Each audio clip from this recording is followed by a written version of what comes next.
साथियों आज के इस वीडियो में आरआरबी टेक्नीशियन जो कि आपका एग्जाम 19 दिसंबर से आरंभ है, उस एग्जाम को पूरी तरीके से फिनिश करने के लिए, क्रैक करने के लिए आज की इस वीडियो में 100 टॉप लेवल के साथियों क्वेश्चंस देखेंगे। मेरा मानना है कि अगर आपने क्वेश्चन नंबर 1 से लेकर क्वेश्चन नंबर 100 तक सभी सवाल देख लिए तो आपका एग्जाम साथियों बहुत आराम से क्रैक हो जाएगा, क्योंकि आज की इस वीडियो में साथियों मैंने पूरी साइंस के टॉप लेवल के साथियों क्वेश्चंस लिए हैं और करंट अफेयर के कुछ बहुत ही महत्वपूर्ण सवाल लिए हैं जो डायरेक्ट आपके एग्जाम में साथियों आपको देखने को मिलेंगे। तो परीक्षा से पहले अगर आपने इस वीडियो में एंट्री की है तो मैं कहूंगा सभी सवालों को तैयार करिएगा और अपने एग्जाम को बड़ी ही आसानी से क्रैक कीजिएगा। तो एक क्लास बहुत तेजी में होगी। पहला सवाल आपकी स्क्रीन पर आ चुका है, कह रहे कि आवृत्ति मापने की इकाई का नाम क्या है, तो मैं कहूंगा साथियों हर्ट्ज है, और जिनका आंसर यहां पर ऑप्शन नंबर सी था, बिल्कुल करेक्ट था। अगला सवाल देखिए, कार और ऊर्जा की इकाई क्या है, यानी कि कार की भी ऊर्जा क्या है, तो मैं कहूंगा कार की भी इकाई क्या है और ऊर्जा की भी इकाई क्या है, वो सेम है। तो मैं कहूंगा जूल जो है ना, जूल ये कार की भी इकाई है और ऊर्जा की भी इकाई है। उसके बाद देखिए, नदी का बहता हुआ जल किस प्रकार की ऊर्जा संवहन करता है, यानी कि जो नदी का बहता हुआ जल है, जाहिर सी बात है इसमें गति है, इसमें कोई एक तरीके स्थितिज ऊर्जा नहीं होगी, इसमें साथियों गति है ना, तो इसमें जाहिर सी बात है गतिज ऊर्जा आपका राइट आंसर हो जाएगा। यानी कि नदी के बहते हुए जल में कौन सी ऊर्जा होती है, गतिज ऊर्जा होती है। और जो बांध का जल होता है, बांध का, डैम का, उसमें साथियों स्थितिज ऊर्जा होती है, ये भी आपको मालूम होना चाहिए, ठीक है ना, स्थितिज ऊर्जा होती है, ये भी आपको मालूम होना चाहिए। अब अगला सवाल देखिए, कह रहे तरंग दैर्घ्य की इकाई क्या है, तो मैं कह सकता हूं, आप लोग ध्यान रखेंगे मीटर यहां पर आपका राइट आंसर हो जाएगा। तरंग दैर्घ्य की इकाई क्या है साथियों, तरंग दैर्घ्य का एसआई मात्रक क्या है, मीटर है। अगला सवाल देखिए, स्थिर गति से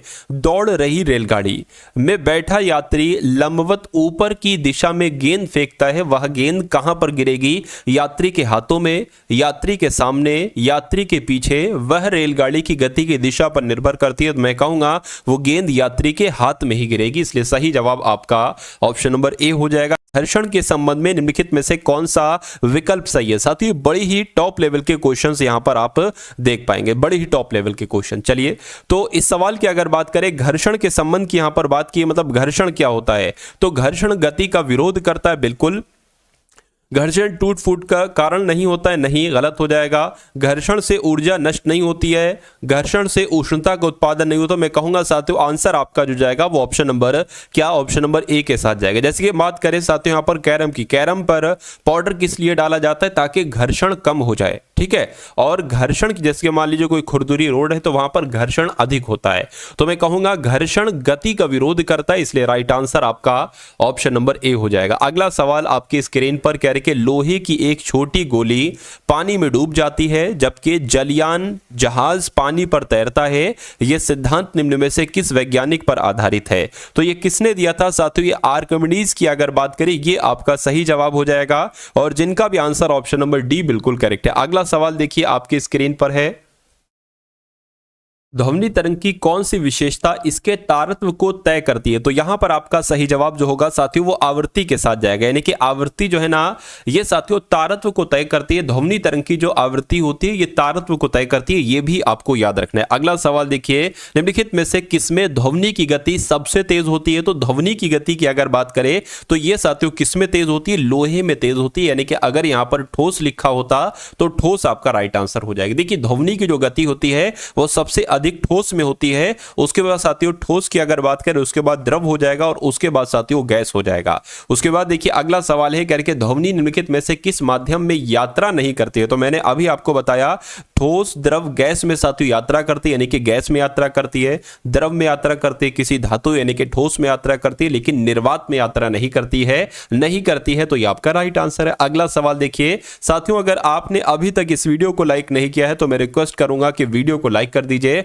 और अगर चैनल पर नए हैं और अपने आरआरबी टेक्नीशियन के एग्जाम को क्रैक करना चाहते हैं तो इस चैनल को जरूर सब्सक्राइब कर दीजिए, क्योंकि आपको इस चैनल के माध्यम से जो भी कंटेंट दिया जाएगा वो एकदम साथियों ऐसा कंटेंट दिया जाएगा जिसको पढ़ के वही आपको डायरेक्ट लगभग साथियों आपको एग्जाम में दिखे, तो इसलिए इस चैनल को साथियों सब्सक्राइब कर दीजिए, ठीक है। चलिए, तो इसके बाद देखते हैं किसी व्यक्ति का पूरा प्रतिबिंब देखने के लिए एक समतल दर्पण की न्यूनतम ऊंचाई कितनी होनी चाहिए।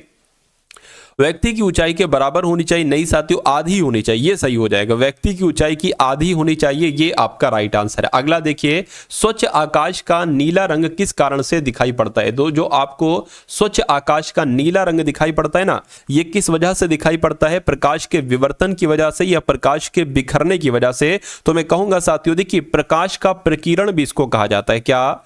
प्रकाश का बिखरना कह लो या प्रकाश का प्रकीर्ण कह लो। तो अगर आपके एग्जाम में सवाल आए कि स्वच्छ आकाश का नीला रंग क्यों दिखाई पड़ता है, तो प्रकाश के प्रकीर्ण की वजह से ये हो जाएगा, या इसको ये कह लो प्रकाश के बिखरने की वजह से। तो जिनका आंसर ऑप्शन नंबर बी था, बिल्कुल करेक्ट था। अगला सवाल देखिए, ओम के नियम के अनुसार निम्नलिखित में से कौन सा समीकरण सही है, बताइए।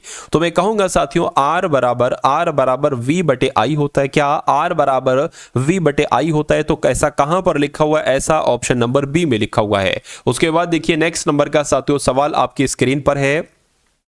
इस सवाल को साथियों देखिए और फटाफट मुझे आंसर आप लोग बता दीजिए। क्या आपसे यहां पर साथियों पूछा जा रहा है, कह रहे कि बिजली का प्रवाह सर्किट में कब होता है? तो बिजली का प्रवाह सर्किट में कब होता है? स्विच चालू होने पर, स्विच बंद होने पर, स्विच बंद या चालू होने पर, इनमें से कोई वोल्टेज नहीं, बताइए। चलिए,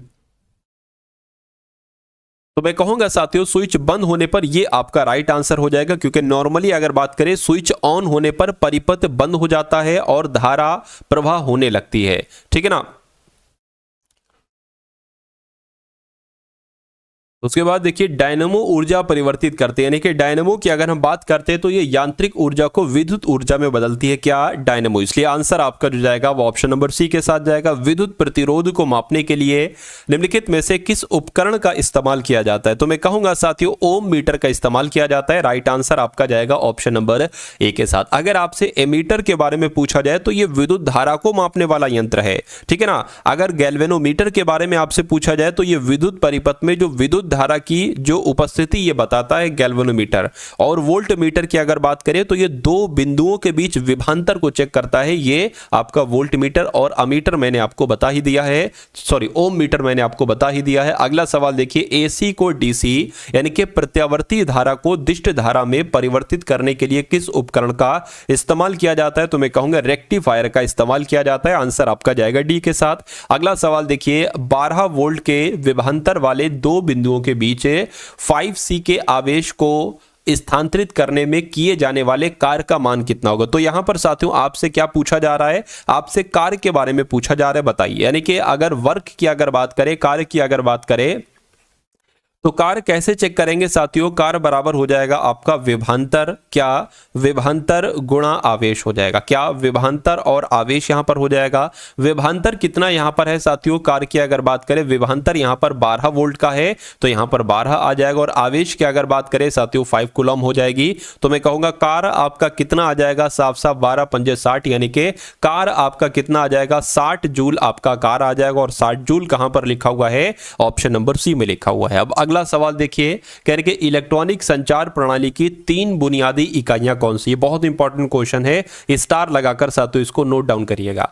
तो कहा जा रहा है इलेक्ट्रॉनिक संचार प्रणाली की ट्रांसमीटर, ट्रांसमिशन चैनल और रिसीवर। ये बिल्कुल सही जवाब हो जाएगा। आपको मालूम होना चाहिए कि इलेक्ट्रॉनिक संचार प्रणाली की 3 बुनियादी इकाइयां ट्रांसमीटर हैं और ट्रांसमिशन चैनल है और रिसीवर है। अब उसके बाद देखिए नेक्स्ट नंबर का सवाल है, कह रहे कि किसी बस की चाल बढ़ने पर ही रोशनी का बढ़ना ये किस स्थिति को दर्शाता है? तो ये किस स्थिति को दर्शाता है? ये कमजोर बैटरी को दर्शाता है। अगर आपको मान लो कहीं पर रोशनी ज्यादा आपको चाहिए हो तो आप एकदम क्या एक्सीलेटर खींच देते हो, ठीक है, तो ये कमजोर बैटरी का एक तरीके से संकेत है। अगला सवाल देखिए, प्रत्यावर्ती धारा यानी कि एसी को एक दिश धारा यानी कि डीसी किसके प्रयोग के जरिए परिवर्तित किया जा सकता है? तो मैं कहूंगा साथियों दिष्टकारी, जिसको रेक्टिफायर कहा जाता है, इसके द्वारा परिवर्तित किया जाता है। यानी कि अगर एसी को डीसी में बदलना हो तो किसका इस्तेमाल किया जाएगा? रेक्टिफायर का, जिसको हिंदी में कहते हैं दिष्टकारी का। अगला देखिए, रासायनिक ऊर्जा को विद्युत ऊर्जा में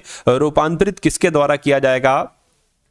तो अगर बात करते हैं साथियों संचायक सेल की, तो यहां पर आप लोग ध्यान रखेंगे साथियों कि जो रासायनिक ऊर्जा है इसको विद्युत ऊर्जा में जो बदला जाता है वो संचायक सेल के माध्यम से बदला जा सकता है। अब अगला सवाल देखिए, ये भी बहुत इंपॉर्टेंट है, कह रहे कि सही मिलान को पहचान करिए। सही मिलान की अगर बात करें तो क्या आपका यहां पर साथियों सही जवाब हो पाएगा, बताइए। देखिए अगर यहां पर हम लोग बात करें माइक्रोवेव ओवन, माइक्रोवेव ओवन की अगर बात करें, इसका आविष्कार किसने किया? पर्सी स्पेंसर ने किया, ये बिल्कुल सही हो जाएगा। ट्रांसफार्मर का आविष्कार की अगर बात करें तो माइकल फैराडे ने किया। किसने किया साथियों? माइकल फैराडे के द्वारा तो ट्रांसफार्मर का आविष्कार किया गया, तो ये गलत हो जाएगा। बैटरी की जब हम बात करते हैं तो साथियों वोल्टा ने इसका आविष्कार किया। बैटरी का आविष्कार किसने किया? वोल्टा ने किया, ये भी गलत हो जाएगा, ये जो मिलान लगा हुआ है। वर्नियर कैलिपर की अगर हम बात करते हैं तो साथियों वर्नियर, क्या इनका नाम था? Pierre vernier. क्या साथियों? Pierre vernier. पियरे वर्नियर ने ही किसका आविष्कार किया था? वर्नियर कैलिपर का आविष्कार किया था। मैं कहूंगा ये नीचे वाले 3 तो गलत हो जाएंगे, ऊपर वाला ए सही हो जाएगा। ए सही हो जाएगा तो यही आपका सही जवाब हो जाएगा। अगला देखिए, भारी जल की खोज किसके द्वारा की गई? तो मैं कहूंगा साथियों यूरे के द्वारा 1931 में भारी जल की खोज की गई थी। भारी जल को साथियों D2O के रूप में भी कहा जाता है, तो मैं कहूंगा इसका केमिकल नेम हो जाएगा D2O, रासायनिक नाम। उसके बाद देखिए, हाइड्रोजन बम का आविष्कार किसने किया था मुझे बताइए? तो मैं कहूंगा एडवर्ड टेलर इनका नाम है, और एडवर्ड टेलर ने ही हाइड्रोजन बम का आविष्कार किया था। राइट आंसर आपका जाएगा ऑप्शन नंबर डी के साथ। अगला देखिए, पदार्थ की इनमें से किस अवस्था का घनत्व न्यूनतम होता है? तो किसका घनत्व न्यूनतम होता है? मैं कहूंगा साथियों गैसीय जो होती है ना, गैसीय अवस्था, इसका घनत्व सबसे कम होता है। ये आपका साथियों बिल्कुल करेक्ट आंसर हो जाता है। उसके बाद देखिए, कह रहे निम्नलिखित में से कौन सी गैस ग्लोबल वार्मिंग के लिए जिम्मेदार है? तो इनमें से ग्रीन हाउस गैस की अगर बात करें तो ग्रीन हाउस गैस जो होती है ना, ये ग्लोबल वार्मिंग के लिए साथियों जिम्मेदार होती है। राइट आंसर आपका ऑप्शन नंबर बी हो जाएगा, ठीक है ना। अब अगर बात करें साथियों, ये ग्रीन हाउस गैसेस कौन कौन सी होती है? जैसे कार्बन डाइऑक्साइड हो गई, नाइट्रस ऑक्साइड हो गई, ठीक है ना, ये क्लोरोफ्लोरोकार्बन हो गई, ये सब तरह की गैस ग्रीन हाउस गैसेस के उदाहरण हैं। उसके बाद देखिए, आधुनिक परमाणु सिद्धांत तैयार किया था, ये भी बहुत इंपॉर्टेंट क्वेश्चन है, तो इसको भी अच्छे से तैयार करिएगा। देखिए, जॉन डाल्टन की अगर बात करते हैं तो जॉन डाल्टन ही आधुनिक परमाणु सिद्धांत तैयार किए जाने वाले व्यक्ति हैं। यानी कि अगर डायरेक्ट आपसे पूछा जाए कि आधुनिक परमाणु सिद्धांत तैयार किया था, तो जॉन डाल्टन आपको बता देना है। शुष्क सेल में जो प्रयुक्त कैथोड है साथियों, वो एक तरीके से क्या है? तो मैं कहूंगा जस्ते की होती है। राइट आंसर आपका जाएगा डी के साथ। अगला देखिए, निम्नलिखित में से किसका अधिकतम तापजनक मान होता है? तो किसकी बात चल रही है? मैं कहूंगा हाइड्रोजन की बात चल रही है, क्योंकि हाइड्रोजन का सबसे ज्यादा तापजनक मान होता है। राइट आंसर आपका ए हो जाता है। उसके बाद देखिए, नेक्स्ट नंबर का सवाल है साथियों, आपसे पूछा जा रहा है, बोर्डो मिश्रण की खोज किसके द्वारा की गई? तो बोर्डो मिश्रण की अगर बात करें तो साथियों मिलर डेट के द्वारा ही, क्या मिलर डेट के द्वारा ही बोर्डो मिश्रण की खोज की गई। राइट आंसर आपका डी हो जाता है। अगला देखिए, निम्नलिखित में से सबसे अधिक ऋण विद्युतीय तत्व कौन सा है? तो कौन सा है साथियों? आप लोग भी ध्यान रखेंगे, फ्लोरीन है। क्या सबसे अधिक ऋण विद्युतीय तत्व कौन सा है साथियों? फ्लोरीन है। उसके बाद देखिए, निम्नलिखित में से कौन सा हैबर प्रोसेस का उपयोग करके उत्पादित किया जाता है? तो अमोनिया। बहुत बार आपसे पूछा जा चुका है कि हैबर प्रोसेस का उपयोग करके उत्पादित किया जाता है, तो अमोनिया आपको बता देना है। निम्नलिखित में से कौन सा पदार्थ समुद्री जल से निकाली गई है? यानी कि कौन सा पदार्थ समुद्री जल से निकाला गया है? तो मैं कहूंगा अगर ब्रोमीन की अगर बात करें तो इसको साथियों समुद्र के जल से निकाला जाता है। अगला देखिए कि हीरा तथा ग्रेफाइट में समान है, यानी कि हीरा और ग्रेफाइट का जो परमाणु भार होता है ना साथियों, वो इक्वल होता है, वो समान होता है, इसलिए राइट आंसर आपका जाएगा डी के साथ। अगला देखिए, सीसा पेंसिल में प्रयुक्त तत्व है, तो सीसे में और पेंसिल में कौन से तत्व का इस्तेमाल किया जाता है? मैं कहूंगा साथियों किसका इस्तेमाल किया जाता है, बताइए। तो कार्बन का इस्तेमाल किया जाता है। कार्बन आपका यहां पर बिल्कुल करेक्ट आंसर हो जाता है। अगला देखिए कि नींबू में जो एसिड पाया जाता है वो कौन सा एसिड पाया जाता है, बताइए। तो सिट्रिक एसिड पाया जाता है। नींबू की अगर बात करें साइट्रिक एसिड पाया जाता है, ठीक है ना। लैक्टिक अम्ल की अगर बात करें, लैक्टिक एसिड की अगर बात करें तो ये किस में पाया जाता है? ये दूध में पाया जाता है। किसमें साथियों? दूध में। और मौलिक अम्ल की अगर बात करते हैं साथियों, ये सेब में पाया जाता है। किसमें पाया जाता है? सेब में पाया जाता है। और टार्ट्रिक एसिड की अगर बात करें तो ये इमली में पाया जाता है। कहां पर साथियों? इमली में। तो ये चारों आप लोग ध्यान रखेंगे, यहां से एक सवाल आपका बन सकता है। अगला देखिए, इनमें से किस प्रकार के कोयले में सबसे अधिक कार्बन सामग्री होती है? तो किसकी बात चल रही है? मैं कहूंगा एंथ्रासाइट टाइप का जो कोयला होता है, इसमें सबसे अधिक कार्बन सामग्री होती है। ये आपका बिल्कुल करेक्ट आंसर हो जाएगा। वैसे कोयले 4 प्रकार के होते हैं। कौन कौन से? बिटुमिनस हो गया, लिग्नाइट हो गया, पीट हो गया और एंथ्रासाइट हो गया। 4 प्रकार के होते हैं। जो सबसे कोयले की उत्तम किस्म कहलाई जाती है वो एंथ्रासाइट ही साथियों कहलाई जाती है, ठीक है ना। चलिए, उसके बाद देखिए अगला सवाल है, किस उद्देश्य से पोटेशियम ब्रोमाइड का उपयोग किया जाता है? तो क्यों किया जाता है? फोटोग्राफी के लिए किया जाता है। किसका इस्तेमाल? पोटेशियम ब्रोमाइड का इस्तेमाल। अब अगला देखिए उसके बाद, प्लास्टर ऑफ पेरिस में क्या सल्फेट का एक महीन सफेद पाउडर होता है? किसकी बात चल रही है? मैं कहूंगा कैल्शियम की बात चल रही है। यानी कि प्लास्टर ऑफ पेरिस में कैल्शियम सल्फेट का एक महीन सफेद पाउडर होता है। कैल्शियम सल्फेट निर्जल इस रूप में जाना जाता है। किस रूप में जाना जाता है? जिप्सम के रूप में जाना जाता है। राइट आंसर आपका ऑप्शन नंबर बी हो जाता है। अगला देखिए, अगला सवाल है, कहने के साथियों, क्वार्ट्ज क्रिस्टल जो सामान्यतः क्वार्ट्ज घड़ियां आदि में प्रयुक्त होता है, रासायनिक रूप से सोडियम सिलिकेट है? नहीं, ठीक है।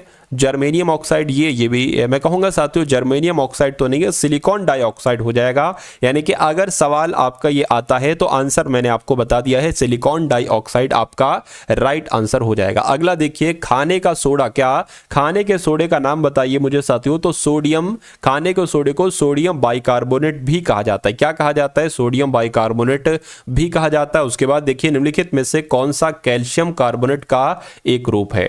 तो किसकी बात चल रही है साथियों? चूने पत्थर की बात चल रही है। यानी कि चूना पत्थर जो है ना, ये कैल्शियम कार्बोनेट का एक रूप है। राइट आंसर आपका ऑप्शन नंबर सी हो जाता है। अगला देखिए, एल्यूमिनियम के सबसे महत्वपूर्ण अयस्क का नाम क्या है? तो मैं कहूंगा बॉक्साइट की जब हम बात करते हैं तो साथियों एल्यूमिनियम का एक महत्वपूर्ण अयस्क है। राइट आंसर आपका ए हो जाता है। अगला देखिए, निम्नलिखित में से कौन सा लोहे का सबसे शुद्ध रूप है? तो जो लोहे का सबसे शुद्ध रूप होता है वो पिटवा लोहा होता है। ये भी बहुत बार आपसे एग्जाम में पूछा जा चुका है। तो इसको साथियों रोट आयरन भी कहा जाता है। ये सबसे शुद्ध रूप होता है साथियों लोहे का, पिटवा लोहा इसका राइट आंसर हो जाता है।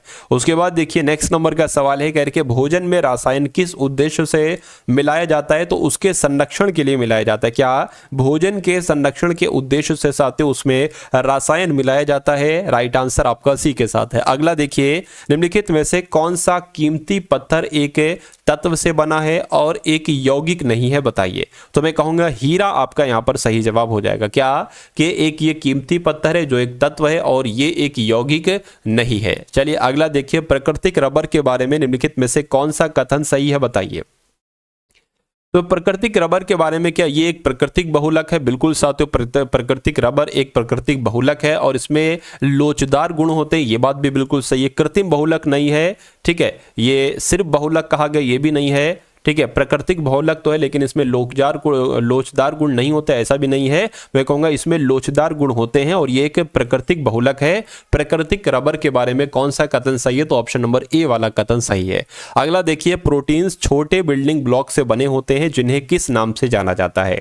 तो जिनको अमीनो एसिड के नाम से जाना जाता है। किस नाम से जाना जाता है साथियों? अमीनो एसिड के नाम से जाना जाता है। ये आपको याद रखना है। आंसर आपका जाएगा ऑप्शन नंबर सी के साथ। अगला देखिए, निम्नलिखित में से कौन सा शब्द रेशम के कीड़े के वाणिज्यिक पालन को संदर्भित करता है? तो किसकी बात चल रही है साथियों? सेरीकल्चर की बात चल रही है। आपको मालूम होना चाहिए साथियों, रेशम के कीड़े के पालन को एक तरीके से कहीं ना कहीं सेरीकल्चर कहा जाता है। तो जिनका आंसर यहां पर ऑप्शन नंबर साथियों क्या बी के साथ है, बिल्कुल करेक्ट है। चलिए, और सेरीकल्चर को हिंदी में क्या कहा जाता है साथियों? रेशम कीट पालन कहा जाता है। क्या कहा जाता है? रेशम कीट पालन कहा जाता है। ये भी आपको मालूम होना चाहिए। अब अगला सवाल देखिए, कह रहे कि निम्नलिखित में से कौन सा पुरुषों की तुलना में महिलाओं में बहुत कम होता है? क्या ऐसी चीज है साथियों? बताइए। मतलब कौन सा रोग जो होता है पुरुषों की तुलना में महिलाओं में बहुत कम होता है? निकट दृष्टि दोष, किडनी में पथरी, ब्रेन ट्यूमर, वर्णनता। मतलब जो कलर ब्लाइंडनेस होती है ना साथियों, ये रोग जो है ये पुरुषों की तुलना में महिलाओं में बहुत कम होता है। यानी कि ज्यादातर पुरुषों में होता है, महिलाओं में कम तौर पर होता है। उसके बाद देखिए, पर्याप्त मात्रा में कार्बोहाइड्रेट प्राप्त करने के लिए व्यक्ति को पर्याप्त मात्रा में मांस खाना चाहिए, चावल खाना चाहिए, गाजर खाना चाहिए या साथियों मछली खाना चाहिए? तो मैं कहूंगा चावल आपका यहां पर राइट आंसर हो जाएगा। कार्बोहाइड्रेट की भरपूर मात्रा आपको मिल जाएगी चावल से। उसके बाद देखिए, हाइपोक्सीमिया क्या है? ये आपसे एक बार पूछा जा चुका है, ठीक है। कई बार आपसे पूछा जा चुका है सवाल कि हाइपोक्सीमिया क्या है? तो मैं कहूंगा रक्त में ऑक्सीजन के निम्न स्तर को क्या कहा जाता है? हाइपोक्सीमिया कहा जाता है। सही जवाब आपका ए के साथ जाएगा। निम्नलिखित पशुओं में से कौन सा पशु स्तनपायी प्राणी का समूह नहीं है? तो स्तनपायी प्राणी की अगर बात करें, कंगारू है, उसके अलावा साथियों हिप्पोपोटामस है, वेल है, लेकिन अगर बात करते हैं साथियों इसको लियोडोन है तो मैं कहूँगा नहीं है। नहीं है तो ये आपका साथियों बिल्कुल करेक्ट आंसर है, क्योंकि ये मत्स्य वर्ग का प्राणी है। क्या साथियों, ये एक तरीके से अगर बात करें तो ये मत्स्य वर्ग का प्राणी है, ये पशु स्तनपायी प्राणी समूह नहीं है। उसके बाद देखिए मकड़ी में श्वसन अंग कौन सा है, तो जो एक तरीके से बुक लंग्स की अगर बात करते हैं तो यही मकड़ी का श्वसन अंग है, यहीं से वो सांस लेती है। बुक्स लंग्स इसका राइट आंसर हो जाता है। किस रक्त समूह को सार्वत्रिक दाता कहा जाता है, तो यहां पर अगर बात करें साथियों जो आपका ब्लड ग्रुप ओ होता है इसको क्या कहा जाता है, सार्वत्रिक दाता कहा जाता है। रक्त समूह की खोज 1900 में लैंडस्टीनर के द्वारा की गई थी, यह भी आपको साथियों मालूम होना चाहिए। चलिए भाई, उसके बाद देखिए कह रहे कि लाल रक्त दिखाई देने का कारण क्या है, तो लाल रक्त दिखाई देने यानी कि जो रक्त होता है रक्त ये रेड कलर का दिखाई देता है। क्यों? क्योंकि हीमोग्लोबिन की वजह से दिखाई देता है। ये आपको ध्यान रखना है। हीमोग्लोबिन लाल रक्त कोशिकाओं का अंदर का एक प्रोटीन है। ये निम्नलिखित में से किसका वहन करता है, तो किसका वहन करता है, मैं कहूंगा ऑक्सीजन का वहन करता है। सही जवाब आपका ऑप्शन नंबर ए हो जाता है। उसके बाद देखिए मानव शरीर का रक्त बैंक कहलाया जाता है, तो मानव शरीर का रक्त बैंक यानी कि ब्लड बैंक किसे कहा जाता है, ये सवाल आपसे कई बार पूछा जा चुका है और इस बार साथियों आरआरबी ठीक है ना, आरआरबी टेक्नीशियन के पेपर में भी साथियों पूछा जा सकता है। साथियों चैनल को आप लोग सब्सक्राइब कर लीजिए अगर आपने सब्सक्राइब नहीं किया, और वीडियो को लाइक कर दीजिए। चलिए अब अगला सवाल देखिए आपके स्क्रीन पर है, करके मनुष्य के उस अंग यानी कि भाग की पहचान करें जो श्वसन प्रक्रिया से संबंधित नहीं है, बताइए। तो वायु कोशिका है, उसके अलावा सूक्ष्म श्वास नली भी है, लेकिन केशिकास्तवक की अगर बात करें ये नहीं है, और फुफ्फुस आवरण भी है। तो मैं कहूंगा इस सवाल का जवाब आपका जो जाएगा वो किस ऑप्शन के साथ जाएगा, वो ऑप्शन नंबर सी के साथ जाएगा। अब उसके बाद देख लीजिए नेक्स्ट नंबर का साथियों सवाल है आपकी स्क्रीन पर। उसके बाद देखिए फेफड़ों की बाहरी आवरण परत को साथियों क्या कहा जाता है, तो यहां पर आप लोग ध्यान रखें उसको फुफ्फुस आवरण कहा जाता है। क्या कहा जाता है साथियों, फुफ्फुस आवरण कहा जाता है। अगर ये सवाल आपके एग्जाम में आएगा तो मैं चाहूंगा कि आप इसका बहुत आराम से सवालों का जवाब दे देंगे। उसके बाद देखिए निम्नलिखित में से कौन सी तंत्रिका तंत्र की मूल संरचनात्मक और क्रियात्मक इकाई है, तो यहां पर आपका राइट आंसर न्यूरॉन के साथ जाएगा। यह सवाल भी साथियों कई बार आपसे पूछा जा चुका है कि कौन सी तंत्रिका तंत्र की मूल संरचनात्मक और क्रियात्मक इकाई है, तो मैं कहूंगा न्यूरॉन है। उसके बाद देखिए रेटिना पर नेत्र द्वारा निर्मित प्रतिबिंब होता है, तो कैसा साथियों प्रतिबिंब होता है, मैं कहूंगा वास्तविक, उल्टा और छोटा होता है। और ऐसा कहां पर लिखा हुआ है साथियों, ऐसा ऑप्शन नंबर ए में लिखा हुआ है। अगला देखिए किस हार्मोन का उपयोग तृणनाशक के रूप में किया जाता है, तो किसकी बात चल रही, मैं कहूंगा साथियों 2,4-D की अगर हम बात करते हैं तो इस हार्मोन का उपयोग तृणनाशक के रूप में किया जाता है। राइट आंसर आपका सी के साथ जाएगा। अगला देखिए विटामिन डी की कमी से कौन सा रोग होता है, तो विटामिन डी की कमी से अगर बात करें तो ठीक है ना, ऑस्टियोमैलेशिया नामक एक रोग होता है जो कि विटामिन डी की कमी से हो जाता है। उसके बाद देखिए कह रहे कि निम्नलिखित में से कौन सा विकल्प माइक्रो न्यूट्रिएंट नहीं है, तो माइक्रो न्यूट्रिएंट नहीं है, कौन सा नहीं है, तो मैं कहूंगा लोहा, सोडियम तो है, नाइट्रोजन नहीं है। अब नहीं है तो ये आपका राइट आंसर है। अगला देखिए निम्नलिखित में से किसे कोबालामिन के नाम से जाना जाता है, तो अगर विटामिन B12 की अगर बात करते हैं, विटामिन B12 की अगर बात करते हैं, तो मैं कहूंगा इसका रासायनिक नाम क्या है, कोबालामिन है। राइट आंसर आपका ए हो जाता है। उसके बाद देखिए नेक्स्ट नंबर का सवाल है, आपसे पूछा जा रहा है साथियों यहां पर कि इनमें से कौन सा विटामिन वसा में घुलनशील नहीं है, तो वसा में साथियों क्या पूछा जा रहा है, वसा में कौन सा विटामिन घुलनशील नहीं है, ये आपको यहां पर बताना है। चलिए देखिए वसा में कौन कौन से विटामिन घुलनशील है, तो विटामिन ए घुलनशील है, ठीक है, विटामिन डी घुलनशील है, विटामिन ई है और साथियों विटामिन के है। इसको हम ऐसे भी लिख सकते हैं जो वसा में घुलनशील विटामिन है वो साथियों कीड़ा है, KEDA, ठीक, यानी कि विटामिन के, vitamin E, vitamin A, vitamin D, vitamin A. अब बचे कौन कौन से विटामिन जो वो जल में घुलनशील हो जाएंगे, कौन कौन से विटामिन बचे साथियों, ठीक है, तो यहां पर विटामिन बी आ जाएगा और सी आ जाएगा। तो मैं कहूंगा बी और सी में से सी यहां पर लिखा हुआ है तो सी आपका राइट आंसर हो जाएगा। यानी कि कौन सा विटामिन वसा में घुलनशील नहीं है, तो मैं कहूंगा विटामिन सी नहीं है। उसके बाद देखिए अगला सवाल है निम्नलिखित में से कौन सही सुमेलित नहीं है, तो इनमें से कौन सा सही सुमेलित नहीं है ये आपको बताना है, बताइए। तो विटामिन सी का रासायनिक नाम क्या, एस्कार्बिक अम्ल होता है, मैं कहूंगा बिल्कुल। विटामिन B1 का रासायनिक नाम थायमीन होता है, ये भी बिल्कुल सही है। विटामिन डी की अगर बात करें रेटिनॉल थोड़ी ना होता है साथ, विटामिन डी का रासायनिक नाम रेटिनॉल नहीं होता है बल्कि क्या होता है,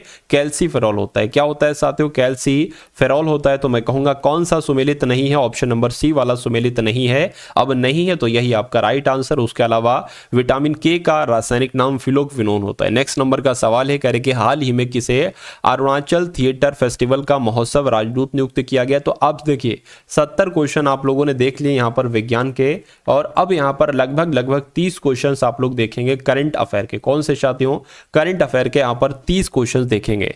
तो क्या पूछा जा रहा है, कह रहे कि किसे अरुणाचल थिएटर फेस्टिवल का महोत्सव राजदूत नियुक्त किया गया है। तो पंकज त्रिपाठी को नियुक्त किया गया है। उसके बाद देखिए हाल ही में अमेरिका के नवनिर्वाचित राष्ट्रपति डोनाल्ड ट्रंप ने किसे वित्त मंत्री के रूप में नामित किया है। तो इनका नाम है स्कॉट बेसेंट, और इनको अमेरिका के राष्ट्रपति डोनाल्ड ट्रंप ने वित्त मंत्री के रूप में नामित किया है। उसके बाद देखिए किसने 5वीं बार बिली जीन किंग कप खिताब जीता है। तो यह साथियों इटली देश ने जीता है। किस देश ने जीता है, इटली देश ने जीता है। उसके बाद देखिए खाद्य जनित बीमारियों को राष्ट्रीय आपदा घोषित किया है। तो किसने किया है, मैं कहूंगा दक्षिण अफ्रीका की अगर बात करें तो दक्षिण अफ्रीका देश ने खाद्य जनित बीमारियों को राष्ट्रीय आपदा घोषित किया है। यह आपको साथियों मालूम होना चाहिए। अगला सवाल आपकी स्क्रीन पर कह रहे कि हाल ही में किसने jobs at your door step report launch की है। तो धर्मेंद्र प्रधान की अगर बात करें, धर्मेंद्र प्रधान ने नहीं jobs at your door step report को लॉन्च किया है। उसके बाद देखिए कहां भारत की अत्याधुनिक संपीड़ित बायोगैस संयंत्र के साथ आधुनिक आत्मनिर्भर गौशाला का उद्घाटन किया गया। तो कहां पर किया गया है, यह आपसे पूछा जा रहा है, बताइए। तो साथियों ग्वालियर में किया गया। आपका राइट आंसर क्या होगा, ग्वालियर आपका राइट आंसर हो जाता है। अगला देखिए पूछा जा रहा है किस देश ने भारत को लूटी गई 1400 से अधिक कलाकृतियां लौटाई हैं। तो किसने लौटाई हैं साथियों, अमेरिका देश ने लौटाई है। राइट आंसर आपका सी हो जाता है। उसके बाद देखिए साथियों अगला सवाल है आपके स्क्रीन पर, आपसे पूछा जा रहा है IFFI 2024 अंतर्राष्ट्रीय जूरी की अध्यक्षता कौन करेंगे। तो इनका नाम है आशुतोष गोवारिकर, और यही IFFI 2024 अंतरराष्ट्रीय जूरी की अध्यक्षता करेंगे। उसके बाद देखिए किस देश ने ग्लोबल एनर्जी एफिशिएंसी अलायंस को लॉन्च किया है। तो किसने लॉन्च किया है साथियों, संयुक्त अरब अमीरात ने लॉन्च किया, यानी कि UAE ने लॉन्च किया है। उसके बाद देखिए अंतरराष्ट्रीय सहकारिता सम्मेलन का आयोजन कहां पर किया जाएगा। तो यह सम्मेलन साथियों नई दिल्ली में किया जाएगा। अंतरराष्ट्रीय सहकारिता सम्मेलन का आयोजन नई दिल्ली में किया जाएगा। दक्षिण एशिया का सबसे बड़ा समुद्री मंच सागर मंथन कहां पर शुरू हुआ है। तो सागर मंथन कहां पर शुरू हुआ, मैं कहूंगा नई दिल्ली में ही सागर मंथन को शुरू किया गया है। उसके बाद देखिए कि किस देश ने 2 लाख कुशल लोगों को वीजा देने की घोषणा की है। तो किसकी बात चल रही है साथियों, क्या आपका राइट आंसर होगा, जर्मनी आपका सही जवाब हो जाएगा। यानी कि जर्मनी देश ने 2 लाख कुशल लोगों को वीजा देने की घोषणा की है। अगला देखिए किस राज्य सरकार ने इलेक्ट्रिक वाहनों को सड़क और रजिस्ट्रेशन करों पर 100% छूट का ऐलान किया है। तो किस राज्य की बात चल रही है साथियों, तमिलनाडु की बात चल रही है। यानी कि तमिलनाडु राज्य सरकार ने इलेक्ट्रिक वाहनों को सड़क रजिस्ट्रेशन करों पर 100% छूट का ऐलान किया है। प्रधानमंत्री मोदी ने किसके राष्ट्रपति को एक सिल्वर पंचामृत कलश बर्तन उपहार में दिए हैं। तो किसकी बात चल रही है, क्या आपका राइट आंसर होगा, नाइजीरिया आपका राइट आंसर हो जाएगा। अगला सवाल देखिए कह रहे कि किसे व्हाइट हाउस प्रेस सचिव नियुक्त किया गया है। तो किसको नियुक्त किया गया है, ये आपसे जरूर पूछा जाएगा एग्जाम में। यहां पर आपका राइट आंसर कैरोलिन लेविट हो जाएगा, यानी कि कैरोलिन लेविट को ही व्हाइट हाउस प्रेस सचिव नियुक्त किया गया है। आंसर आपका जाएगा सी के साथ। अगला सवाल, एक रिपोर्ट के अनुसार वैश्विक मधुमेह के 1/4 मामले किस देश में पाए गए हैं। तो अपने देश भारत में साथियों पाए गए हैं। राइट आंसर आपका बी होता है। अगला देखिए किस भारतीय टेनिस खिलाड़ी ने संन्यास की घोषणा की है। तो संन्यास की घोषणा किसने की है, मैं कहूंगा साथियों प्रजनेश गुणेश्वरन इनका नाम है, और प्रजनेश गुणेश्वरन ने ही साथियों भारतीय टेनिस खिलाड़ी यह है एक, और इन्होंने साथियों संन्यास की घोषणा की है। उसके बाद देखिए कौन सा देश भारतीय बिजली ग्रिड के माध्यम से बांग्लादेश को बिजली का निर्यात करेगा। तो कौन सा करेगा साथियों, मैं कहूंगा यहां पर आपका राइट आंसर क्या हो जाएगा, बताइए।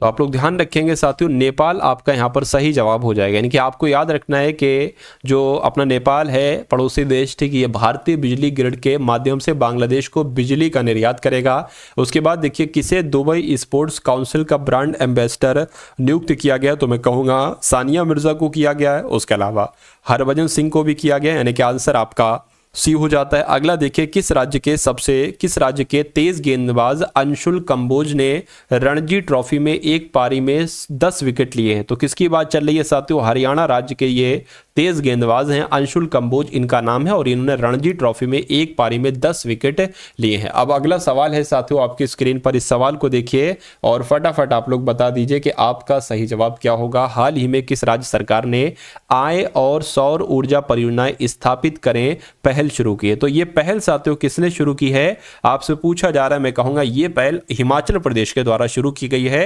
यानी कि हिमाचल प्रदेश राज्य सरकार ने आय और सौर ऊर्जा परियोजनाएं स्थापित करें नामक एक पहल का अनावरण किया है, एक पहल को शुरू किया है। उसके बाद देखिए प्रधानमंत्री मोदी किस देश की आधिकारिक यात्रा पर गए हैं, तो मैं कहूंगा ये नाइजीरिया की यात्रा पर गए हैं अभी हाल फिलहाल में ही।